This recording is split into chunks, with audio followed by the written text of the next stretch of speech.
বাংলাদেশের মাঝে 14 লাখের ওরা আছে, মালয়েশিয়ার মাঝে 5 লাখের ওরা আছে রোহিঙ্গা।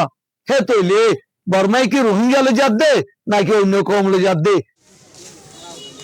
9 বছর ধরে বিশ্বের সবচেয়ে বড় শরণার্থী শিবিরে কাটছে তাদের জীবন। পরিচয় নেই, নাগরিকত্ব নেই, ভবিষ্যৎ অনিশ্চিত। এরই মধ্যে নতুন এক ঘোষণা মালয়েশিয়ার প্রধানমন্ত্রী আনোয়ার ইব্রাহিম জানিয়েছেন, মিয়ানমার বাংলাদেশ থেকে প্রায় 3 লাখ এবং মালয়েশিয়া থেকে 5,000 রোহিঙ্গাকে ফিরিয়ে নিতে সম্মত হয়েছে। ঘোষণার পরই প্রশ্ন, এবার কি সত্যি শুরু হবে প্রত্যাবাসন, নাকি এটিও আগের মতো কাগজে কলমে সীমাবদ্ধ থাকবে? 2018, 2019 ও 2024 সালে বিভিন্ন সময় প্রত্যাবাসনের ঘোষণা এলেও একজন রোহিঙ্গাও স্বেচ্ছায় মিয়ানমারে ফেরেননি। কারণ তাদের একটাই দাবি, নিরাপত্তার নাগরিকত্ব এবং নিজ গ্রামে ফিরে যাওয়ার নিশ্চয়তা। এবার মালয়েশিয়ার প্রধানমন্ত্রীর ঘোষণার পর আবারও আলোচনায় সেই প্রত্যাবাসন। তবে রোহিঙ্গারা এটিকে ফাঁদ হিসেবে দেখছেন। রোহিঙ্গা নেতারা বলছেন, রাখাইনে জান্তার নিয়ন্ত্রণ নেই। তার উপর এত বিপুল রোহিঙ্গাদের মধ্যে মাত্র 3 লাখ রোহিঙ্গাকে কেন ফেরত নেবে সেটিও সন্দেহজনক। তারা বলছেন, আন্তর্জাতিক চাপ এড়াতে নতুন অপকৌশল করছে জান্তা সরকার। মালয়েশিয়ার তো 5,000, বাংলা তো 3 লাখ। ইয়ান কাম বুঝি নেবার কান কথা। বাংলাদেশের মাঝে 14 লাখের ওরা আছে, মালয়েশিয়ার মাঝে 5 লাখের ওরা আছে রোহিঙ্গা। হে তৈলে বর্মাই কি রোহিঙ্গা লে যাত দে নাকি অন্য কম লে যাত দে?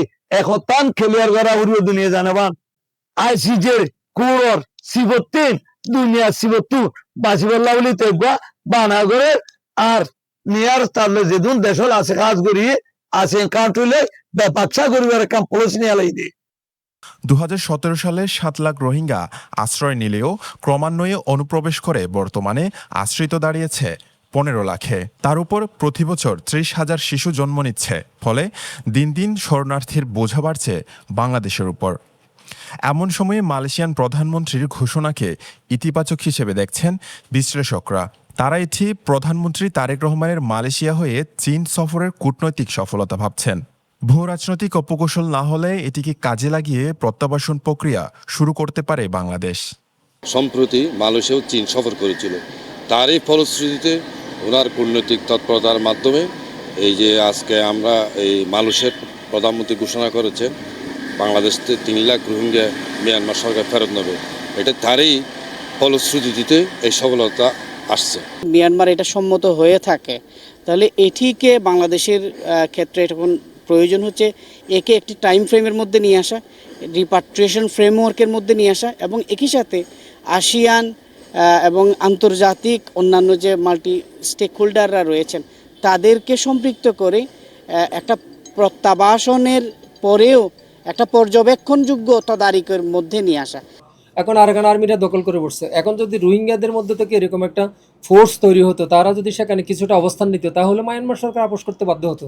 এখন যদি আপনি এখানে বসে আছেন, বসে বসে আপনি বাতাস খাচ্ছেন, আর মায়ানমার সরকার আপনাকে ডেকে নিয়ে তাদের ওখানে বসাই বাড়িঘর তৈরি করে দেবে, তা অন্য কেউ বিশ্বাস করলে আমি বিশ্বাস করি।